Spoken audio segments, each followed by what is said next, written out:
وقوي بري تي في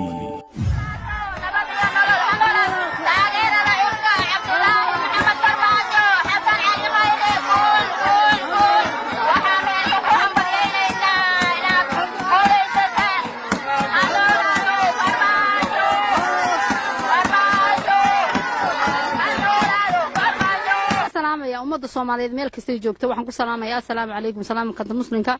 waxaan salaamayaa oo soo dhaweynaynaa anagu shirki kal fadhiga toddobaad ee ka dhacay magaalada Xamar oo lagu muxuu ahaayay lagu calqadeeyay madaxweynaha oo maxaan ahaayay baarlamaanka isagoo lagu jiro shirki la fadhiyo hoolka falxumada la geystay baan anagu horta aad u cambaaraynaynaa waxaan leenahay xildhibaanay waxba Soomaaliya uma wadaan Soomaaliya waxba uma wadaan xildhibaanada Soomaaliya waxba uma wadaan waxad u wadaan ma jiraan waayo waxad wadaan waxaynu soo dhaafnay oo inuu ka soo gudubnay umulal dooyin la dagaan dad qaxa dad baranbala dad hooga baad idinku maxaad raali ka tiin ya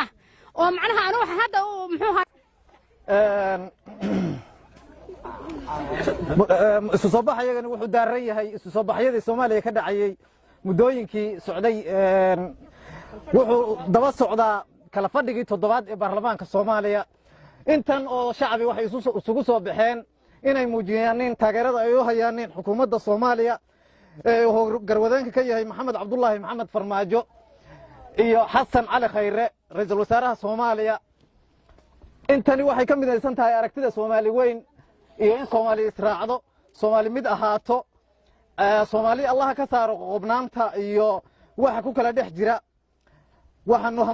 halkan hambaliyo iyo bogaadin uga jeedinaya madaxweynaha qaranka Soomaaliya raxmaan raxiin halkan waxa ka salaamaya madaxweynaha Farmaajo waxa leeyahay madaxweyne waan ku taageersanahay anagoo ah gobolka Gaardafuu kamid ah waxa halkan ugu soo banaabaxnay anagoo ah dadka degan gobolka Gaardafuu waxa leenahay madaxweyne jiro joog cadawga ha jabo guul baan ku rajaynaynaa hambalyeynaya madaxweynaha dawladda federaalka Soomaaliya Maxamed Cabdullaahi Maxamed Farmaajo waxaan leeyahay hambalyo madaxweyne waxa tahay qaran jira waxa tahay madaxweyne jira waxa tahay madaxweynihii Soomaaliya waxa tahay madaxweynihii la dagaalamay musuqmaasuqa waxa tahay madaxweynihii mujtamaca Soomaaliyeed ay doorteen haddana u diyaar u yihiin inay doortaan waxaan leeyahay madaxweyne soo dhawow mar labaad iyo mar dhowba waxaan leeyahay madaxweyne qaranka Soomaaliya baa tahay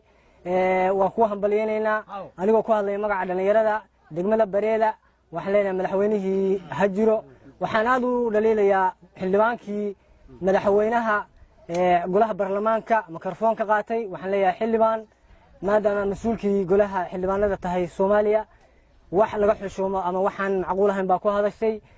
tawaamid madaxweynahana waa soo dhaweynaynaa mujtamacii Soomaaliya ee geeska Afrika ee waliba gaar ahaan degmada Bareeda Raas Casayr way ku hambalyeynayaan waan ku hambalyeynayna waxaan leenahay madaxweyne jiro joog haddana waa lagu soo dooranay 5 sano oo dambe kuwii ku codayn lahaa waxay joogaan Raas Casayr kuwii ku taagay